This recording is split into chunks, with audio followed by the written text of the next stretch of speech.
Greetings.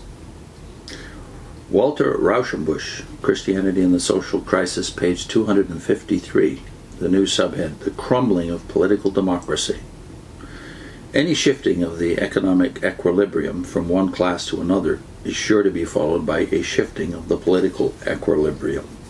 If a class arrives at economic wealth, it will gain political influence and some form of representation. For instance, when the cities grew powerful at the close of the Middle Ages, and the lesser nobles declined in power, that fact was registered in the political constitution of the nations. The French Revolution was the demand of the business class to have a share in political power proportionate to its growing economic importance. A class which is economically strong will have the necessary influence to secure and enforce laws which protect its economic interests. In turn, a class which controls legislation will shape it for its own enrichment. Politics is embroidered with patriotic sentiment and phrases, but at bottom, consciously or unconsciously, the economic interests dominate it always. If therefore we have a class which owns a large part of the national wealth and controls nearly all the mobile part of it, it is idle to suppose that this class will not see to it that the vast power exerted by the machinery of government serves its interests. And if we have another class which is economically dependent and helpless, it's idle to suppose that it will be allowed an equal voice in swaying political power. In short, as we cannot join economic equality and political equality. Let's read that sentence again. In short, we cannot join economic inequality and political equality. As Oliver Cromwell wrote to Parliament, if there be any one that makes many poor to make a few rich, that suits not a commonwealth. The words of Lincoln find a new application here, that the republic cannot be half slave and half free. The power of capitalism over the machinery of our government and its corroding influence on the morality of our public servants has been revealed within recent years to such an extent that it is almost superfluous to speak of it. If anyone had foretold 10 years ago, and this is 1907, the facts which are now understood by all, he would have been denounced as an incurable pessimist. Our cities have surrendered nearly all the functions that bring an income, keeping only those that demand expenditure. And they are now so dominated by the public service corporations that it takes a furious spasm of public anger, as in Philadelphia, or a long-drawn battle, as in Chicago, to drive the robbers from their entrenchments in the very citadel of government.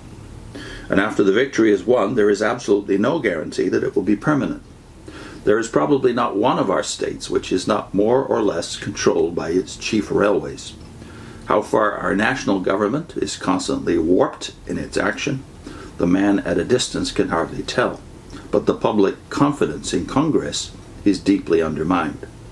Even the successful action against the meat packers and against railway rebates only demonstrated what overwhelming popular pressure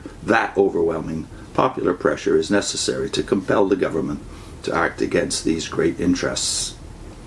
The interference of President Roosevelt in the great coal strike was hailed as a demonstration that the people are still supreme. In fact, it rather demonstrated that the supremacy of the people is almost gone. The country was on the verge of a vast public calamity. A sudden cold snap would have sent death through our eastern cities, not with his old-fashioned scythe, but with a modern reaper. The president merely undertook to advise and persuade, and was met with an almost insolent rejoinder. Mr. Jacob A. Riis, in his book Theodore Roosevelt, the Citizen, says that the president, when he concluded to interfere, set his face grimly and said, "Yes, I will do it.